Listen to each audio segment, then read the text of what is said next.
So I just got home. I was running errands, and Sean is moving the last of our hay bales up to our furthest end of our fields, because by the time our cows get to this front paddock again, we don't expect to be using hay, and if we need to, we can get it. But this way we can roll it down into the paddocks that we need. So hopefully these will just last until the beginning of next season when we need them potentially. So this tractor has been such an enormous blessing for us, just to be able to do things like this, like to move the rest of our hay bales by hand, which is what we were expecting to do, would have just been so incredibly difficult. But you can see that he was able to pick it up. He's going to bring it up to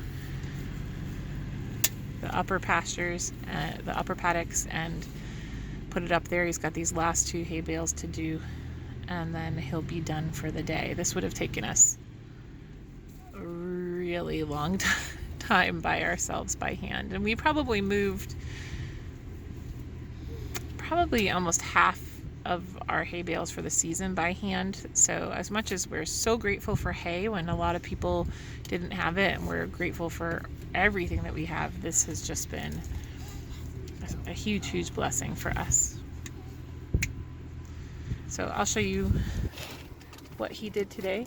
And they recently moved out of these paddocks on the other side, and they won't be back in these ones for probably another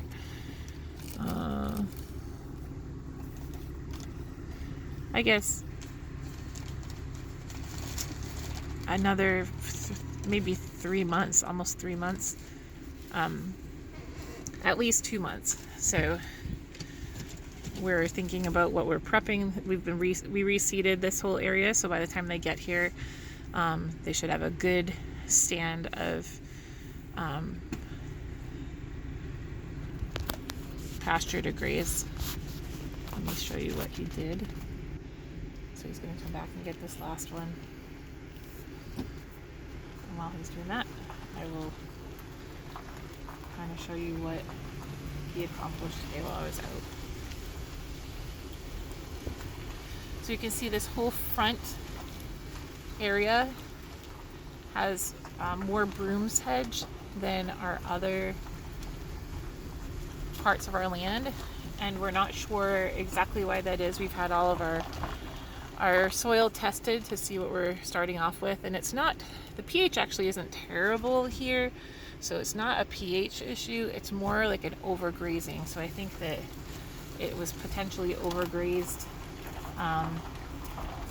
possibly. And it also, we've noticed, we do get some runoff from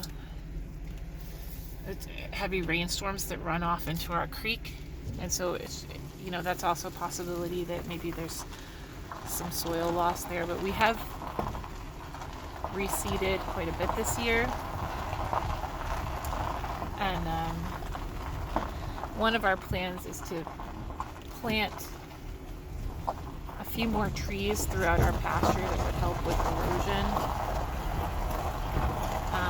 and just also to give shade to the animals when they're in these smaller paddocks. So like you can see that if they're on this side that's closest to me, we have a number of paddocks coming this way, they don't have as much shade, so we've been using things like these trees and pinwheeling off of them so that they would have the shade when they need it during the really hot weather.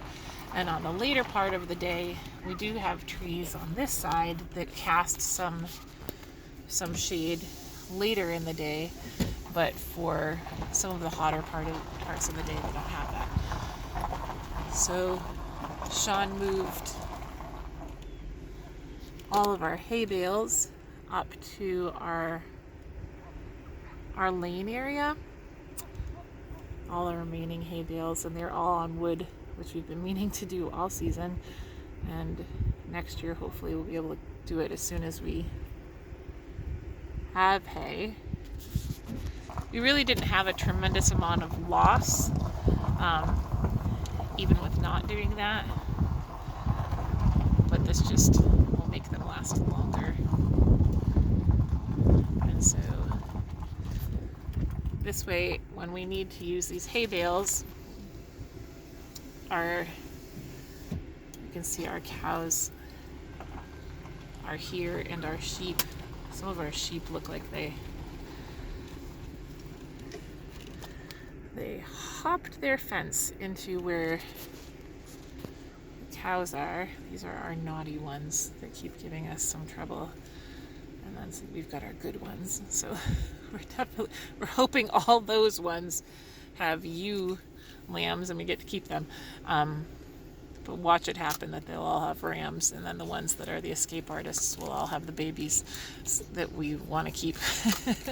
So what I went and I did is I picked up a charger and a deep cell, like a battery, that should give a stronger, like more powerful shock for the electric fence. And so if that's the case, the hope is that I have a baby waking up. The hope is that it'll deter them a bit more. We'll be able to retrain them to respect the fences a little bit more. So this is just a wonderful thing that this project is done for today. And then you can see here, as we're going into spring, this is all of our area where our chicken tractors were. So you can see how it's so bright green and coming in nice and thick. This is where we ran all of our chicken tractors up until the winter. And we'll pick up where we left off and run our chicken tractors behind our sheep and cows again to refertilize this area. So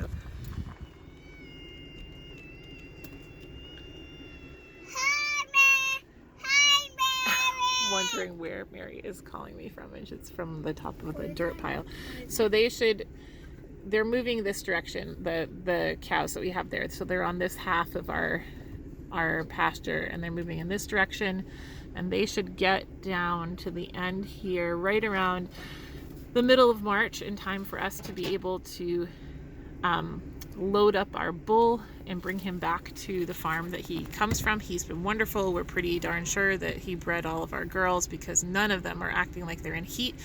I'll be watching them all this week, but this would be the week that if they acted like they're in heat, that I would be able to tell that they were not bred. We haven't seen any of that behavior, so I'm assuming they're all bred. And then if they're not, they have this week, and then they have one more heat cycle to breed before he returns. And I honestly think they're already bred. And so they will move all the way this way.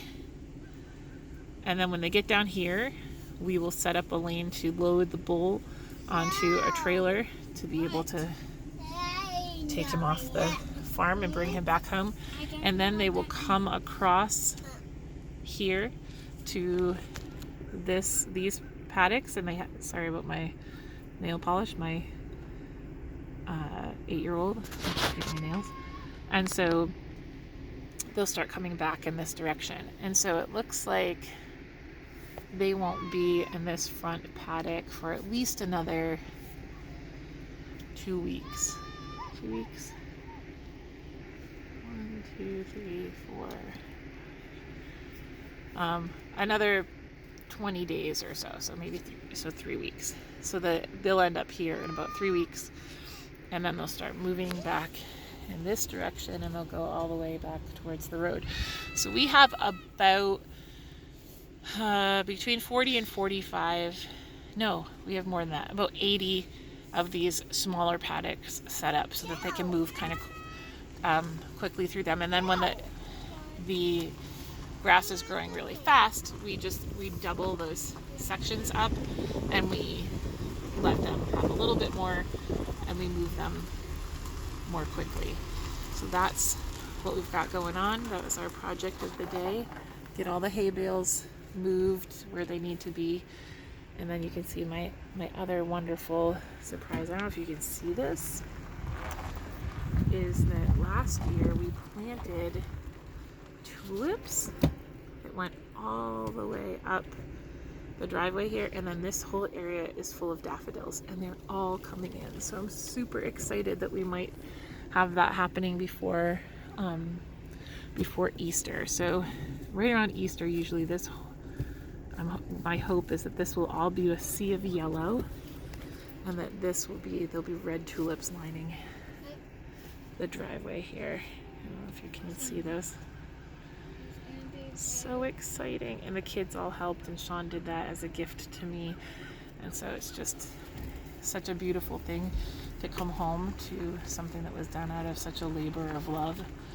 And our hope is that every year we can make this farm a little bit more beautiful and just help it continue to flourish. So that's it for today. I've got a visitor. Hi, my love. Hi. You say like, subscribe, and share Like, subscribe, and share. to Full and Family Farm. Mm-hmm.